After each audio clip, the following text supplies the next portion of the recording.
మార్కాపురం జిల్లా ఎర్రగొండపాలెంలో నిర్వహించిన ఒంగోలు జాతీయ ఎద్దుల పోటీలు ఇప్పుడు రాజకీయ రంగు పులుముకున్నాయి. రెండు రాష్ట్రాల ప్రజలు ఎంతో ఆసక్తిగా వీక్షించిన ఈ పోటీలను చూసి కూటమి నాయకులు ఓర్వలేకపోతున్నారని వైసీపీ ఇంటలెక్చువల్ జిల్లా అధ్యక్షుడు అంగిరేకుల ఆదినారాయణ యాదవ్ చెప్పుకొచ్చారు.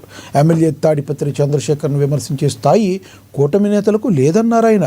ప్రజలకు ఉపయోగపడే పనులు చేయాల్సింది కానీ అనవసర విమర్శలు చేయడం సరికాదని చెప్పుకొచ్చారు ఆయన. ఈరోజు ఎర్రగొండపాలెం నియోజకవర్గంలో జరిగినటువంటి ఎద్దుల ఖ్యాతిని రాష్ట్ర ప్రజలందరూ గర్వంగా చెప్పుకోవడం జరిగింది.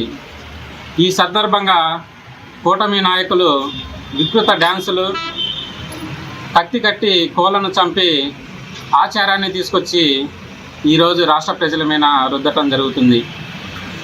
ఎర్రగొండపాలెం నియోజకవర్గం స్థానిక ఎమ్మెల్యే శాసనసభ్యులు తాడిపత్రి చంద్రశేఖర్ గారి ఆధ్వర్యంలో జరిగినటువంటి ఒంగోలు జాతీయ ఎద్దుల పోటీలను గర్వంగా చెప్పుకునే విధంగా యజమానులను సత్కరించుకొని ఆ ఖ్యాతిని రాష్ట్ర ప్రజలందరూ కూడా గమనించాలి అనే ఉద్దేశంతో ఏర్పాటు చేస్తే హేళనగా చూసినటువంటి కూటమి నేతలకి ఇది అలవాటుగా అయిపోయిందనేది స్పష్టంగా అర్థమైపోతుంది.